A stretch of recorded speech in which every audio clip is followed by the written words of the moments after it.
అంతే dad, check పెట్టాలనుకున్నాను, Aditya గాడికి check పెట్టేశాను. Baby really you are great. అబ్బాబాబాబాబా, ఏం ప్లాన్ ఇది? ఏంటంటే గడప దాటి నువ్వు ఇంట్లోకి రావాలంటే అదే టైంలో ఆదిత్య గడప దాటి బయటికి వెళ్ళాలా? వారే వా, అద్దరిపోయింది కదమ్మా. ఎస్ డాడ్, కొట్టొద్దు తిట్టొద్దు, గుండెని గుప్పెట్లో బిగిస్తే చాలు అన్నట్టు ఒక్కరిని కూడా నోరెత్తనీయకుండా నేను అనుకున్నది సాధించాను. బేబీ, నాకైతే ఆ క్షణంలో నేను చూస్తూ అబ్బా క్లాప్స్ కొట్టాలనిపించింది. కానీ బాగుండదు కదా, అందుకే కంట్రోల్ చేసుకున్నాను. లేకపోతే మరేంటి డాడ్, ఆదిత్య పెద్ద డిటెక్టివ్ లాగా మనల్ని నేరస్తులుగా నిరూపించడానికి సాక్ష్యాల్ని సంపాదిస్తాడా? సాక్ష్యాల్ని. అందుకే ఆ ఎవిడెన్స్ ని నాశనం చేశాను. శాశ్వతంగా ఆదిత్యని ఈ ఇంటి గడప తొక్కకుండా దెబ్బకి దెబ్బ కొట్టాను. బేబీ, ఇక స్టెప్ బై స్టెప్ ఆ ఇంట్లో మనుషుల్ని దూరం చెయ్యాలి. ఆస్తుల పంపకాల దాకా తీసుకొచ్చి అన్నదమ్ముల మధ్య గొడవలు సృష్టించాలి. ఐ నో డాడ్, ఈ బాలుని నేను పెళ్లి చేసుకున్నది నా ఆటకి పనికొచ్చే ఒక ట్రంప్ కార్డ్ లాగా వాడుకోవడానికి. వాడుకుంటాను. ఆదిత్యని అడ్డు పెట్టుకొని టోటల్గా రాణి గ్రూప్ ఆఫ్ ఇండస్ట్రీస్ ని నా గుప్పెట్లోకి తెచ్చుకుంటాను. కానీ బేబీ, ఆ శ్రీరామ్ ఉండగా అది అంత ఈజీ అని నేను అనుకోను. డాడ్, ఒక్కసారి హిస్టరీని రీకలెక్ట్ చేసుకోండి. ఈ భూమి మీద జరిగిన గొప్ప గొప్ప యుద్ధాలన్నీ అయిన వాళ్ళ మధ్య జరిగాయి, రాజ్యాల కోసమే జరిగాయి. మా అయోధ్య నిలయంలో ఇక ముందు జరగబోయేది కూడా ఖచ్చితంగా అదే. ఓకే బేబీ, కానీ ఒక్క మాట, మీ అత్తగారికి ఆదిత్య చిన్న కొడుకు, పాపం తన మీద వల్లమాలిన ప్రేముండొచ్చు. ఒకవేళ బయటికి వెళ్ళిన వాణ్ణి ఆ తల్లి ప్రేమ వెనక్కి తీసుకురావాలి అనుకుంటే? నో వే డాడ్, ఒక్కసారి డోర్స్ క్లోజ్ అయ్యాక మళ్ళీ ఎంట్రీ అనేదే ఉండదు. ఉండకుండా ఏం చేయాలో, ఎలా అడ్డుకోవాలో నాకు బాగా తెలుసు. రైట్ బేబే, ఇక మీదట ఎప్పటికప్పుడు అక్కడ ఏం జరుగుతుందో నాకు ఇన్ఫార్మ్ చేస్తూ ఉంటూ. నీకు ఎలాంటి హెల్ప్ కావాలన్నా ఈ డాడ్ ఉన్నాడని మాత్రం మర్చిపోకు. Sure dad. ఇంకాసేపట్లో మా ఇంట్లో సంతాప సభ లాంటిది జరుగుతుందని నాకు డౌట్గా ఉంది. నేను కూడా పార్టిసిపేట్ చేయాలి కదా. ఉంటాను డాడ్, బాయ్. బాయ్ తల్లి, టేక్ కేర్.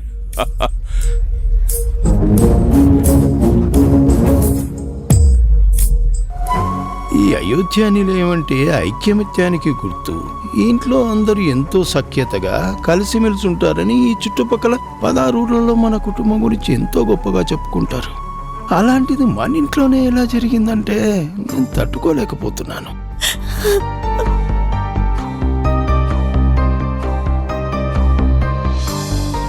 మన సంస్కారం చెప్తుంది మన కుటుంబం ఎలాంటిదో.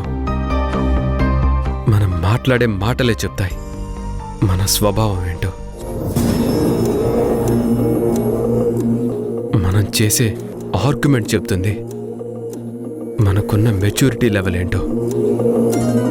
మనం చూసే చూపే చెప్తుంది మన మనసులో ఉన్న ఉద్దేశం ఏంటో. అంటే ఏంటి బావగారు, ఈ ఇంట్లో ఇలాంటి పరిస్థితి రావడానికి కారణం నేనే అంటారా? లేదు శశి, ఆయన అనేది ఏ ఒక్కరి గురించో కాదు. తల్లి కొడుకుల్లా ఉండాల్సిన వదిన మరిది మధ్య సఖ్యత లేకుండా పోయింది అని ఆయన బాధపడుతున్నారు. అరే, మొదట్లోనే ఆదిత్యని కంట్రోల్ చేసుంటే సిచ్యువేషన్ ఇంతదాకా వచ్చేది కాదు కదా. నోటికి ఎంత మాట వస్తే అంత మాట అనేస్తాడా వాడు?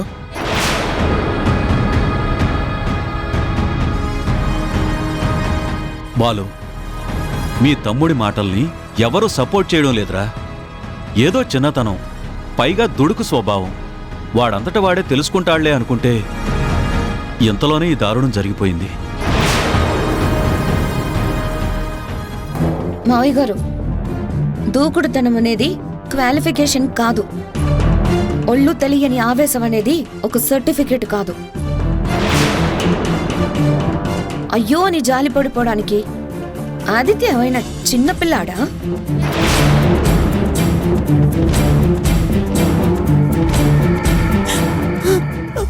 ఆదిత్య చిన్నపిల్లోడేం కాదమ్మా, నేను ఒప్పుకుంటాను. కానీ నువ్వు చేసిందేంటమ్మా? మీకు ఈ ఇంటి కోడలు కావాలా లేక వారసుడు కావాలా తేల్చుకోండి అంటే ఏంటి అర్థం?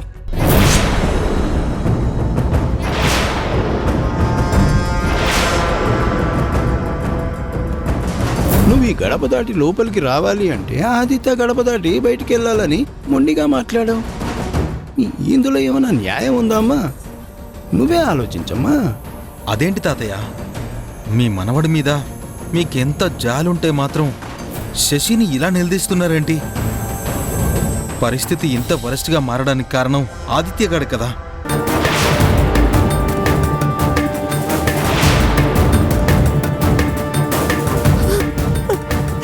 ప్లీజ్, జరగకూడనిది జరిగిపోయాక ఇప్పుడు వాదించుకుంటే ఏం లాభం ఉంటుంది? వాదించడం కాదమ్ములు, ఎవరు నిష్ఠురంగా అనుకున్నా సరే పెద్దవాడిగా నేను అన్ని నిజాలే చెప్తున్నాను. ఇద్దరు తెగేదాకా లాగారు, అదే నాకు నచ్చడం లేదు. రాములాగే, బాలులాగే, అమ్ములులాగే ఆదిత్య కూడా ఈ ఇంటి బిడ్డ. రాణి నవమాసాలు మోసి కన్న బిడ్డ. వద్దండి, వద్దు. బంధం అనుబంధం అంటే ఓర్చుకోవటం, కలుపుకోవటం, అండగా నిలబడటం. తప్పు చేసినప్పుడు కోప్పడి సరి చేయటం, అంతే తప్ప తెంచుకోవటం కానే కాదు.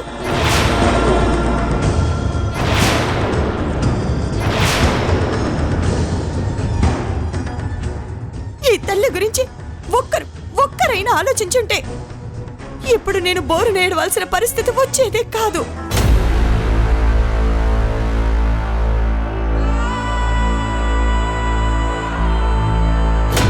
పేగు బంధం అంటే కన్న తల్లికే తెలుస్తుంది.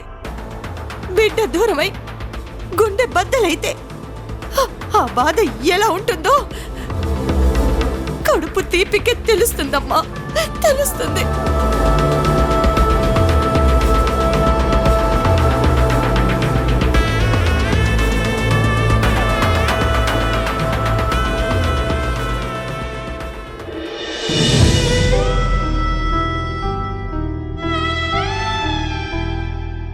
నేను లోపలికి రావాలి అంటే నా మీద నింద వేసిన ఆదిత్య బయటికి వెళ్ళాలి. ఈ ఇంటి కోడలుగా నేను ఉండాలా, వారసుడిగా ఆదిత్య ఉండాలా? మీరే తేల్చి చెప్పండి. ఒక ప్లాన్ ప్రకారం వదిన్ని చంపించడానికి యాక్సిడెంట్ చేయించింది.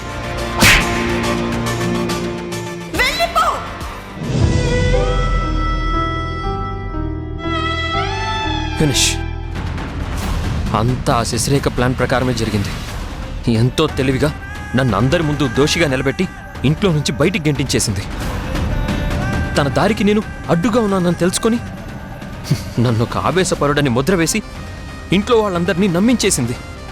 ఆవిడ గారు తన తండ్రి దుర్గాప్రసాద్ కలిసి చేసిన దారుణమైన నేరాలకి సంబంధించిన సాక్ష్యాలన్నింటినీ తను తారుమారు చేసింది. ఎందుకు ఇదంతా ఎందుకు? సీత వదిన మీద శశిరేఖకు అంత కక్ష ఎందుకు? ఆ దుర్గాప్రసాద్ సీత వదిన మీద హత్యా ప్రయత్నం చేయడానికి కారణం ఏంటి?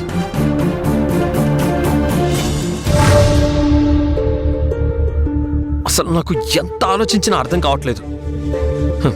నేను పెద్దన్నయ్యకి తాతయ్యకి చెప్పినా కూడా అసలు వాళ్ళు ఎందుకు పట్టించుకోవట్లేదు?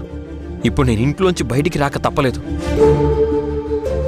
ఆ దుర్మార్గురాలు ఇంకెన్ని కుట్రలు చేస్తుందో, ఇంకెంతమంది జీవితాలని బలి తీసుకుంటుందోనని నాకు టెన్షన్గా ఉంది. ఏం చెయ్యాలి ఇప్పుడు? నేను ఎక్కడికి వెళ్ళాలి? ఎలా బతకాలి? Oh my God!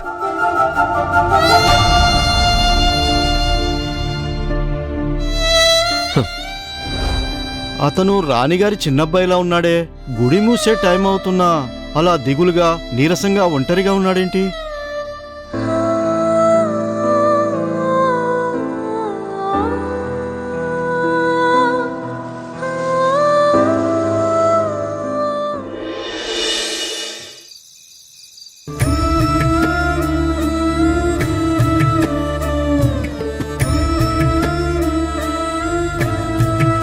బాలు, ఆఖరిసారి అడుగుతున్నాను, నువ్వు నాతో పాటు వస్తావా లేక ఈ ఇంటితో పాటు నిన్ను కూడా నేను శాశ్వతంగా వదిలి వెళ్ళిపోవాలా? ఈ ఇంటి కోడలుగా నేను ఉండాలా, వారసుడిగా ఆదిత్య ఉండాలా? మీరే తేల్చి చెప్పండి.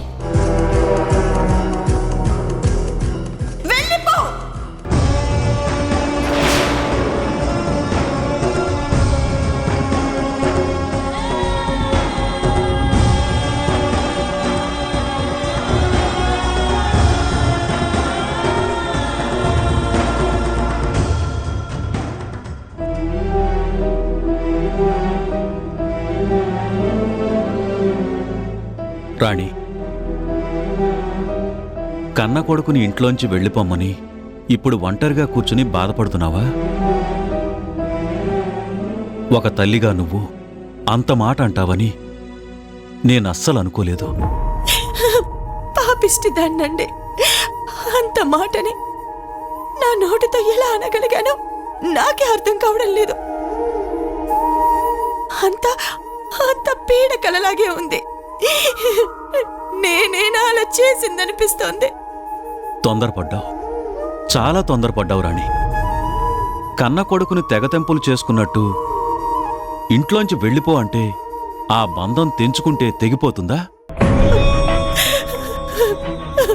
చిన్నవాడు ఆవేశంలో ఏదో తొందరపడినంత మాత్రాన క్షమించాల్సిన కన్న తల్లివి నువ్వే వాడికి అంత పెద్ద శిక్షను విధిస్తావా? ఏం చేయనండి. అటు చూస్తే ఇంటి కోడలు, ఇటు చూస్తే చిన్న కొడుకు. ఆ క్షణంలో నాలో నేను ఎంత నలిగిపోయానో ఆ దేవుడికే తెలుసండి. తన ఇంట్లోనే తనకి చోటు లేకపోతే వాడు ఎక్కడికి వెళ్ళాడో ఏమైపోయాడో అని నాకు భయంగా ఉంది. నువ్వు ఆడదానివి కాబట్టి బోర్న ఏడవగలుగుతున్నావు, కానీ మగవాణ్ణి నాకు ఆ అవకాశం కూడా లేదు కదా. నాదేనండి, ముమ్మాటికి నాదే తప్పంతా. ఆడకత్తెరలో బిగించినట్టు ఈ టాటా తేల్చుకోమంటే కోడల్ని అత్తగారు వెళ్ళగొట్టింది అనే అప్రతిష్టని నేను భరించలేకే కన్న ప్రేమని చంపుకొని వాణ్ణి వెళ్ళిపోరా అని చెప్పక తప్పలేదండి. రాత్రయింది, ఆడసలే ఆకలికి తట్టుకోలేడు. అసలు ఎక్కడున్నాడో, తిన్నాడో లేదో కూడా తెలీదు. ఏం చేయాలో అర్థం కావట్లేదు. ఏమండి, పంతం పట్టిన శశి కోసమే నేను వాణ్ణి అన్యాయంగా ఇంట్లో నుంచి గెంటేశాను. అంత మాత్రాన కన్న తల్లిని వాడి కర్మానికి వాణ్ణి వదిలేస్తానా ఏంటి? నా వల్ల కాదండి, నా వల్ల కానే కాదు. రాణి అంటే చెప్తాను.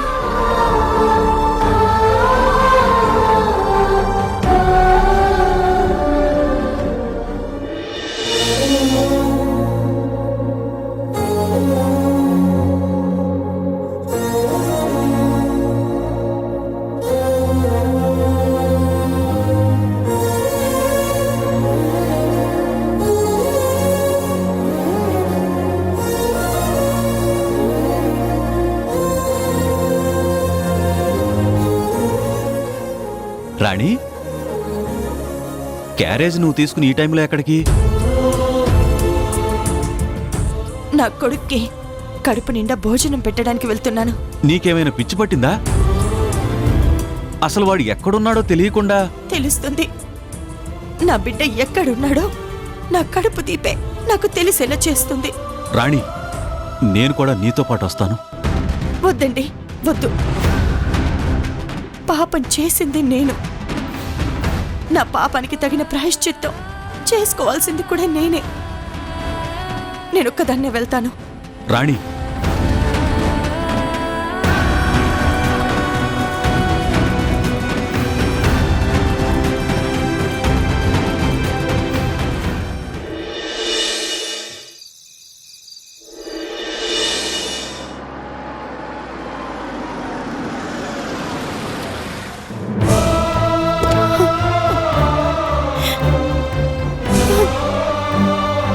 ఆదిత్య, ఆదిత్య, ఆదిత్య, ఎక్కడున్నావురా? అల్లారు ముద్దుగా పెంచుకున్న నిన్ను నా నోటితో నేనే ఈ ఇంట్లో నుంచి వెళ్ళిపోమ్మని చెప్పాల్సిన గతి పట్టింది కదరా భగవంతుడా. ఒక్కసారి నా బిడ్డ నాకు చూపించు తండ్రి.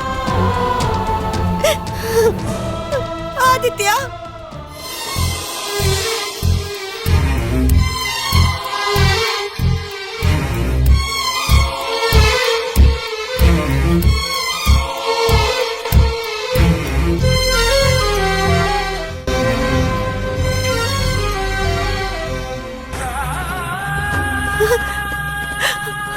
ఆదిత్య,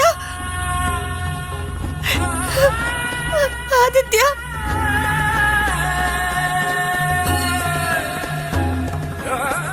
ఆదిత్య, ఆదిత్య, అమ్మా, ఆదిత్య, ఏంట్రా నువ్వు ఇంత రాత్రి వేళ ఇక్కడ ఇలాంటి పరిస్థితుల్లో?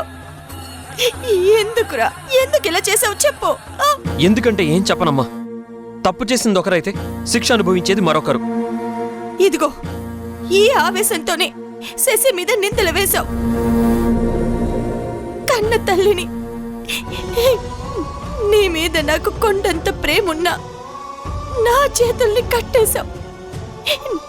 నీ మీద ఎన్నెన్నో ఆశలు పెట్టుకున్న నా చేతే చివరికి వెళ్ళిపోరా అనేంత దాకా తీసుకొచ్చావురా. ఎందుకురా, ఎందుకు చేసావు? పోనీలేమ్మా, నా లైఫ్లో ఇలా జరగాలని రాసుంది, అందుకే ఇదంతా జరిగిందేమో. వదిలేమ్మా. నువ్వేంటమ్మా ఇంత రాత్రి వేళ ఒంటరిగా కారులో ఎక్కడికి? రే, నిన్ను వెతుక్కుంటూనే బయలుదేరాను. నువ్వు కనిపించకపోయేసరికి ఇక నా ఆశ తీరదేమోనని కన్నీళ్లు పెట్టుకొని ఆ దేవుణ్ణి వేడుకుంటే నువ్విక్కడ ఇలాంటి పరిస్థితుల్లో కనిపించావురా.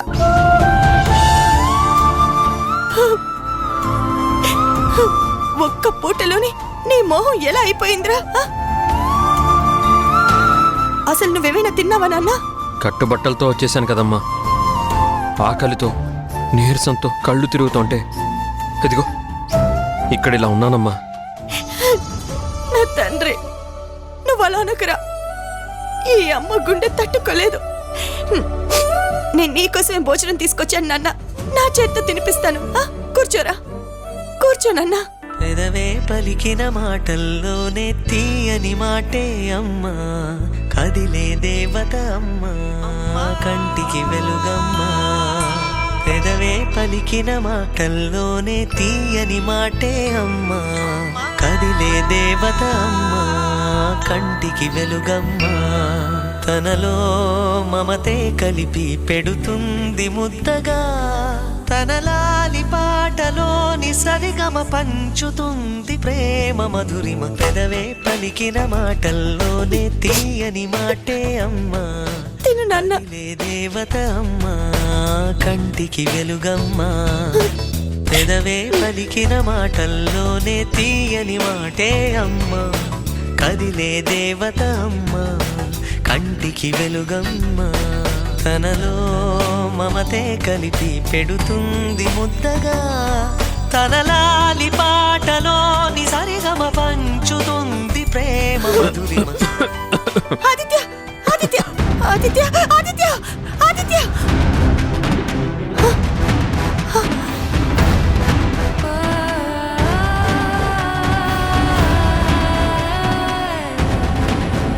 చూస్తూ ఉండు. With in a short time సీతని మీ అమ్మకి దూరం చేస్తాను. నీ ఇంట్లోనే నిన్ను దోషిగా నిలబెడతాను.